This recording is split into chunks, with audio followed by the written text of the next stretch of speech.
Good morning, a big welcome to my channel. তো কেমন আছো তোমরা? আশা করি খুব ভালো আছো, আর আমিও ভালো আছি। আরও একটা নতুন ভিডিওতে তোমাদের অনেক অনেক ভালোবাসা ও স্বাগত জানিয়ে আজকের ভিডিও শুরু করতে চলেছি। আজকের ভিডিওটা হলো একটা পৈতে বাড়ির ব্লগ। আর পৈতেটা ছিল আমার মামাতো দেওরের ছেলের পৈতে। তো পৈতে কালকে হয়ে গেছে, আর একদিনই বদ্ধ করে রাখা হয়েছিল। আজ বৃহস্পতিবার নবব্রহ্মচারীকে ঘোড়ায় গাড়িতে করে পুরো পাড়া ঘোরানোর একটা ব্যবস্থা করা হয়েছিল, আর সেই সঙ্গে আমরাও বেরিয়ে গেছি বাজনা সমেত। আর্যকে স্কুলে পাঠানো হয়েছিল, তাই জুন একাই এনজয় করেছে। তবে জুনও স্কুল যাবে, ওর তো ডে শিফট স্কুল, তাই এই মুভমেন্টটা খুবই এনজয় করছিল। আমার শরীরটা একদম সকাল থেকে ভালো ছিল না, তাই চোখ মুখের অবস্থা দেখো একদম বসে গেছে। দেখে মনে হচ্ছে আমি এই সবে ঘুম থেকে উঠে এসেছি, কিন্তু আমার শরীরের অবস্থা একদম ভালো নেই। কি আর করব, মা এতটাই জোর করলো যে ইচ্ছা না থাকলেও আমাকে আসতে হলো।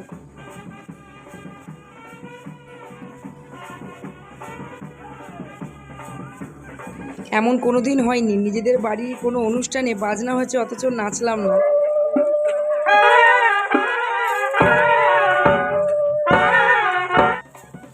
আমরা সবাই মিলে বাবা ভুবনেশ্বরের মন্দিরের কাছে দাঁড়িয়ে আছি। নবব্রহ্মচারী ভিক্ষে বাবার মন্দিরে প্রণাম করিয়ে বাবার আশীর্বাদ নেওয়ার জন্য কোলে করে বাবার মন্দিরে প্রবেশ করাবে।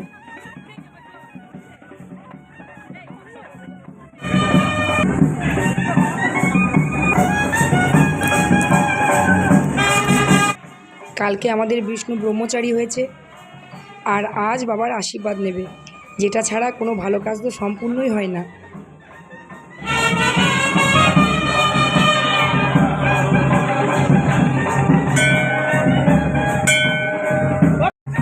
বাবার মন্দিরের পাশেই আছে মা কালীর মন্দির, তো সেখানে প্রণাম সেরেই আমি ওখান থেকে তাড়াতাড়ি বেরিয়ে এলাম, কারণ জুনকে আমাকে স্কুলে পাঠাতে হবে। স্কুল থেকে ফিরে এসে দেখে জুন চন্দননগর থেকে যে সকল আত্মীয়ের আসার কথা আমাদের বাড়িতে, তারা সকলেই প্রায় এসে গেছে। আর ঝটফট ছেলেগুলোকে রেডি করে নিজেরাও রেডি হয়ে গেলাম। বেরিয়ে পড়লাম ওদের গাড়িতেই দুপুরে খাওয়ার জন্য ইভেন্ট স্পটে। লজে সমস্ত অ্যারেঞ্জমেন্ট করা হয়েছিল, তো ওখানেই আমরা এখন যাব। খুব একটা বেশি দূরে নয়, লজের ডিস্টেন্সটা ছিল মাত্র 10 মিনিটের।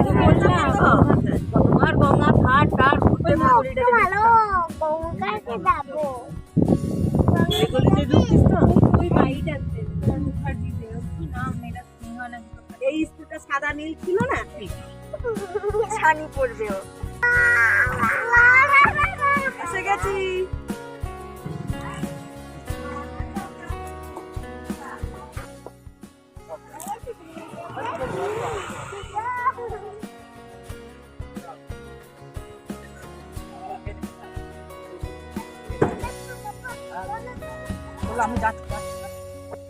এতটাই খিদে পেয়েছিল যে কোনো ভিডিও ক্লিপ ছাড়াই আমি আগে পেট ভরে খেয়ে নিলাম, আর যার জন্য তোমাদেরকে আমি খাওয়ার ভিডিওটা দিতে পারলাম না। চলো, কোনো ব্যাপার না, রাতের খাওয়া দাওয়া তো এখনও বাকি আছে। আমাদের ছোট্ট ব্রহ্মচারীরও খুব খিদে পেয়ে গেছিলো। দুপুরের খাওয়া দাওয়ার পর সন্ধে হতে না হতেই আমি বিকেল থেকেই সাজগোজ শুরু করে দিয়েছি, কারণ মা বলেছিল এনি হাউ এনি কস্ট 6টার মধ্যে ঘর থেকে বেরোতেই হবে। একদমই নিজেদের বাড়ির অনুষ্ঠান, তাই আমরা যেন খুব তাড়াতাড়ি গিয়ে ওখানে উপস্থিত হই। এই ভিডিওটা ছিল চৈত্র মাসের ব্লগ, আর সেই অনুযায়ী তেমন কিচ্ছু গরম পড়েনি, যার জন্য সাজগোজ করতে একটু অসুবিধা হয়নি। প্রথমে ভাবলাম পর্ণার কাছে রেডি হব, তারপর দেখলাম ওরও তো নিজেকে রেডি হতে সময় লাগবে, তো যতটা পারি আমি নিজের কাজ এগিয়ে রাখি, পরে শাড়িটা ওর কাছে ম্যানেজ করে নেব। ঘড়িতে বাজে এখন 5:30। জুনের পাপা এখনও ঘুমের জগৎ থেকে উঠতে পারেনি। তো মুখের মেকআপ আমার কমপ্লিট, শুধু চুলটা বাঁধা বাকি, তো চুলটাও আমি বেঁধে নিলাম। যেহেতু কাতান বেনারসি পরবো, তাই খোপাটাই সেরা বলে মনে হলো। এই খোপা করাটা আমি নিজের বোনের কাছে কোনোভাবে শিখেছি, খুব একটা ভালো পারি না, তবে কাজ চালাতে পারি। অবশেষে পুরো ফাইনাল লুক আমার রেডি। পর্ণা আমাকে শাড়িটা পরতে হেল্প করলো, আর আমার দেওর ভাই এই পিঙ্ক কালারের জারবেরা দুটো ম্যানেজ করে দিয়েছে। আগে আমি নিজে রেডি হলাম, অবশ্যই জুনকে আমি আগে রেডি করে দিয়েছি। এরপর বাকি শুধু জুনের পাপাকে ঘুম থেকে তোলা, আর ওর ড্রেসও আমি বার করে রেখে দিয়েছি, ও আজকে পাঞ্জাবি পরে যাবে। রিয়েল জিনিস সত্যিই দেখতে ভালো লাগে, যার প্রমাণ আমার এই ফুল দুটো এত সুন্দর লাগছিল দেখতে। সেই তুলনায় আমার নখগুলো দেখো একদম ডিসম্যাচ, তার উপর নেল পালিশও পরতে ভুলে গেছি। মিয়া বিবি ফাইনালি রেডি, এবার বেরিয়ে পড়বো গন্তব্যে। এই মানুষটার একবার ওর নিজের মোবাইল ছেড়ে আমার মোবাইলের দিকে তাকাবারও ফুরসত নেই, এত ব্যস্ত। আর স্পটেও পৌঁছে গেলাম, বেরিয়ে দেখি মা বাবা ওয়েট করছিল। শ্বশুর শাশুড়ি না, এটা আমার নিজের মা বাবা। মা অলরেডি পকোড়া হাতে নিয়ে নিয়েছে, আর এদিকে বাবাকে দেখো শুধু চা খেয়ে যাচ্ছে। চা ছাড়া বাবা এক পাও চলে না। পকোড়া পকোড়া কিছু খেলে? চ এসো। কি করছি? সব খাওয়া গেল নাকি? হ্যাঁ, ওরা বাইক নিয়ে, বাবা এসে গেছে তো।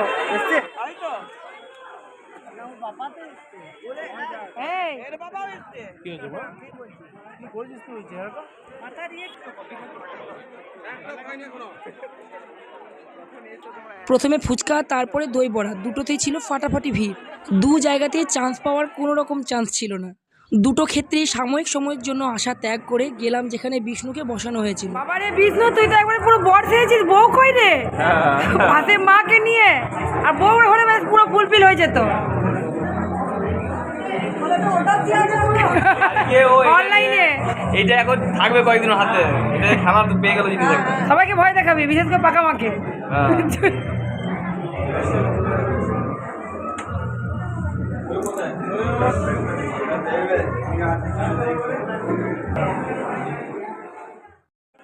কিছুক্ষণ ঘুরে ঘাড়ে তারপরে এলাম আবার পুরনো জায়গায় ফিরে। সাময়িক ভিড়ের জন্য এমন পছন্দের খাবার দই বড়া পোস্টপোন করা যেতে পারে, বাট বাতিল করা যেতে পারে না। আর এই যে এই দুটো হচ্ছে আমার মাসি শাশুড়ি, মানে আমার শাশুড়ি মায়ের মাস্তুতো বোন। তো এরা আমার নিয়মিত ব্লগ দেখে, যার জন্য ওনারা চেয়েছিল যে আমি আমার ব্লগের মধ্যে যেন ওনাদের এন্ট্রি করাই আর কিছু একটা বলার জন্য ওনাদের সম্পর্কে। কিন্তু এতটাই আওয়াজ আসছিল চারিদিকে যে আমি কিছু বলার আগেই ডিস্টার্ব যেন বেশি হচ্ছিল, তার জন্য পরে ভয়েস ওভার দিয়েছি।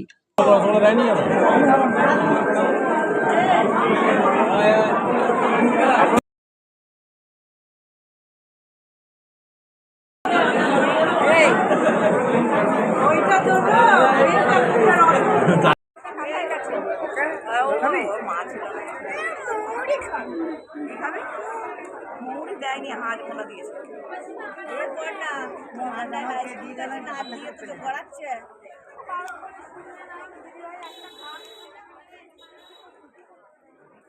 খাওয়া দাওয়া প্রায় সকলেরই মোটামুটিভাবে শেষ, আর তারপরে বসে একটু জমিয়ে আড্ডাও দিচ্ছিল সবাই মিলে।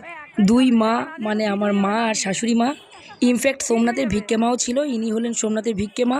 তো টোটালি 3 মা, ডালিয়া দিদি ভাই, পর্ণা, আমি, ছেলে দুটো সকলে মিলে কিছুক্ষণ জমিয়ে গল্প করলাম। আর দেখো একে একে সবাই বাড়ি ফিরছিল, তার জন্য ভিড়টাও যথেষ্ট কমে গিয়েছিল। আজকের ব্লগ এই পর্যন্ত। ব্লগ পছন্দ হলে অবশ্যই একটি লাইক আর সাবস্ক্রাইব করে আমার চ্যানেলটিকে সাপোর্ট করুন। ততক্ষণের জন্য টাটা, গুড নাইট।